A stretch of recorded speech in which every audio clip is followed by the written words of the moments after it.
Bonjour à toutes et à tous, bienvenue dans ce nouveau numéro de Ski Mag. Collecter, trier, recycler. Depuis 2 ans, la gestion des déchets relève de la compétence de la communauté d'agglomération. Saint-Quentin-en-Yvelines souhaite pérenniser les bonnes pratiques et en développer de nouvelles pour toujours plus de tri. Pour cela, le territoire compte sur ses habitants. Alors, comment devenir un bon gestionnaire du tri? On vous dit tout, c'est parti.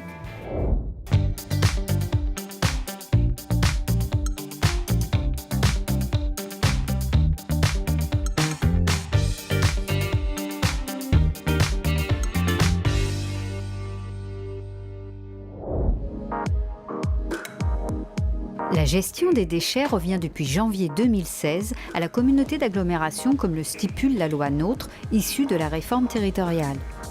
Un transfert de compétences qui a nécessité une toute autre organisation. Il y a 1 an, la collecte des déchets était harmonisée au sein des 12 communes et les 7 déchetteries s'ouvraient à tous les habitants du territoire. Et depuis, donc, nous avons tenté d'uniformiser progressivement certaines pratiques en termes de collecte notamment. Les communes de Maurepas, Coignères et les Clés-sous-Bois sont passées à la conteneurisation. Fini les sacs, place au bac. L'objet est de préparer progressivement l'agglomération à un contrat unique de collecte. L'idée en fait étant de traiter l'ensemble des habitants du territoire de la même manière, non plus en fonction des limites communales, mais en fonction des typologies d'habitat ou des typologies urbaines des quartiers. Mutualiser, optimiser pour à terme améliorer la qualité du service et réduire les coûts. En 2016, 55 600 tonnes d'ordures ménagères étaient collectées sur le territoire. Le but désormais, mieux trier et réduire ainsi le volume. Pour cela, l'agglomération a mis en place un service d'ambassadeur du tri.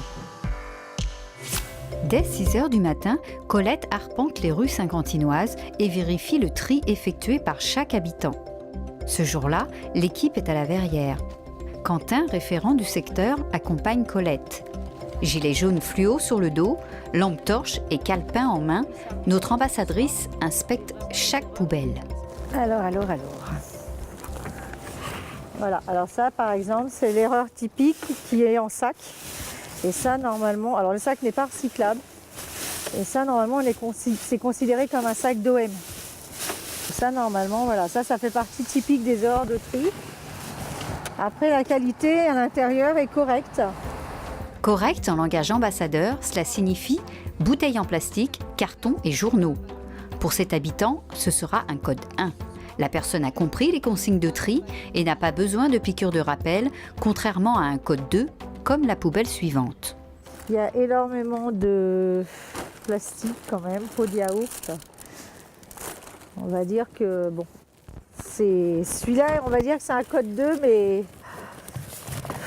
c'est limite code 3. Pour un code 2, le riverain aura droit à un rappel concernant les bonnes pratiques de tri. Plus loin, l'équipe tombe sur un code 3. Principalement que de l'erreur en fait, donc beaucoup de plastique. En plus là il y a du polystyrène, comme on peut le constater, voilà, des morceaux de polystyrène comme ça. Et ça, malheureusement, le polystyrène, plus toutes les erreurs de tri, il y en a quand même beaucoup, celui-là je vais être obligée par exemple de le mettre en code 3. Colette précise sur la feuille d'erreur de tri le pourquoi du refus. Ce jour-là, le camion benne ne collectera pas le bac. Le riverain sera sensibilisé l'après-midi. Et celui-là, il est parfait. La vérification se termine ce matin-là sur une note positive.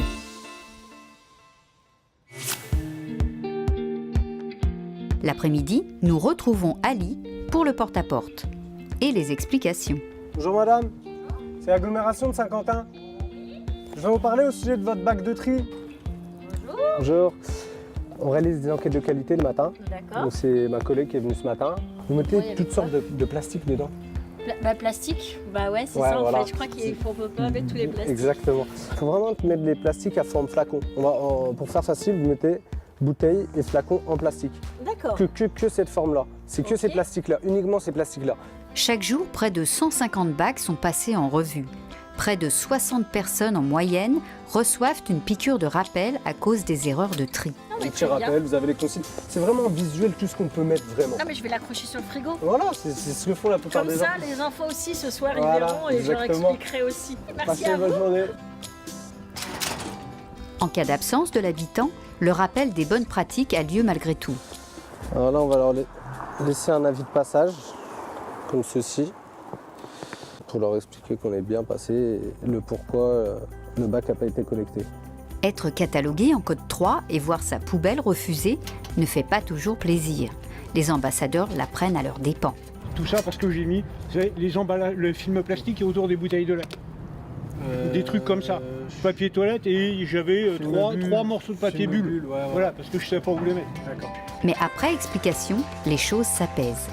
Tout ce qui est du produit d'entretien, forme Oui, flacon, oui, bah voilà, enfin, vraiment bouteilles de lait, bouteilles exactement, d'eau, voilà, soda, ces trucs-là, voilà, exactement. Même la maillot, ketchup, huile, vinaigre, tout ce qui a vraiment une forme flacon, je vous donne une petite consigne de tri. Je vous remercie, monsieur. Bah, je vous remercie. Passez bonne journée. Bonne journée. Au revoir.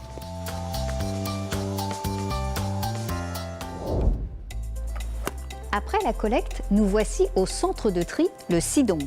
Arrivent ici les déchets de l'agglomération qui seront triés, valorisés. Petite visite. Le SIDOMP, centre de tri basé à Thiverval-Grignon. C'est ici qu'arrivent les déchets des ordures ménagères qui seront valorisés, mais aussi les déchets triés relevés dans les poubelles jaunes. 90% des déchets sont produits par les entreprises, les 10% restants proviennent des citoyens, à savoir 10 kg par personne et par jour. Pour que ces déchets soient bien traités, il faut qu'ils soient mis dans les bonnes poubelles. Donc, petit cours avec l'expert.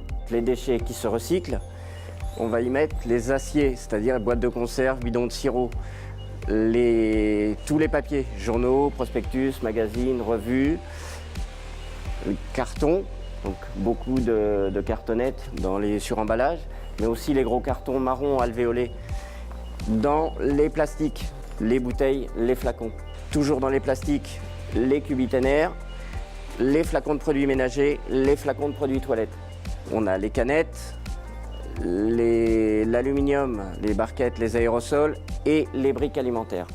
D'autant que bien triés, ces déchets auront droit à une seconde vie. Et nous, à des déchets en moins. Les plastiques sombres, dits PET foncés, seront transformés en polaire ou en doudou.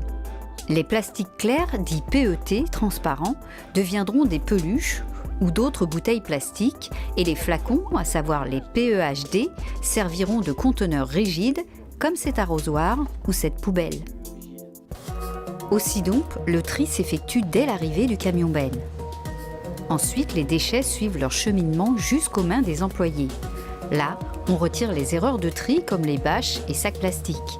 La cadence empêche toute vigilance. Les verres mis par erreur dans les poubelles jaunes arrivent ici brisés et engendrent la première cause d'arrêt de travail sur ces tapis. En 2017, 1805 tonnes de déchets ont été des erreurs de tri, soit 20% des déchets. Pour autant, 12 tonnes d'aluminium ont produit 3500 vélos. 204 tonnes d'acier ont été transformées en voitures. 206 tonnes de plastique PEHD ont donné plus de 1400 bancs publics. 582 tonnes de PET à plus de 420 000 couettes. Les déchets sont alors différenciés en balles, les cartons et papiers d'un côté, les briques alimentaires de l'autre. Une fois prêtes, les balles seront vendues pour être transformées. De l'argent réinvesti par les collectivités. Et pour finir la visite, le musée des erreurs de tri. En 2017, les 7 déchetteries de l'agglomération ont été mises en réseau. Plus d'harmonisation dans les pratiques, les conditions d'accès et les horaires, et c'est pas fini. Les changements se poursuivent au sein des déchetteries saint-quentinoises à travers l'arrivée des bennes de déchets d'équipements d'ameublement. 6 des 7 déchetteries du territoire en sont désormais équipées. Ces bennes ont permis une économie d'environ 700 000 € dans le traitement du tout venant. Autre changement, la signalétique. Plus claire et plus visible, elle permet une plus grande autonomie des usagers. En 2017, les déchetteries des Clés-sous-Bois et de Magny-les-Hameaux ont été équipées de nouvelles barrières automatiques et bornes d'accès RFID pour simplifier, fluidifier et rationaliser les accès. Bientôt, les déchetteries de Maurepas, de Guyancourt et d'Elancourt devraient en être également munies. Et de ce fait, fini le macaron d'accès. Bientôt, chaque usager pourra se munir de la nouvelle carte d'accès. En 2017, les déchetteries ont collecté 17 000 tonnes de déchets, gravats, ferraille, déchets verts, carton ou bois. L'harmonisation se poursuit également du côté de la collecte avec l'uniformisation du code couleur. Le bac jaune pour les papiers, cartons et autres bouteilles en plastique, le bac gris pour les ordures ménagères. Les points d'apport volontaires continueront à être optimisés, nouvelles bornes et changement des plus vétustes. Elancourt a vu son parc de PAV doubler en 2017. Le parc de Trappes, lui, a été entièrement rénové. Le futur chantier cette année consistera à travailler en concertation avec l'ensemble des villes à la réalisation d'un cahier des charges commun et homogène.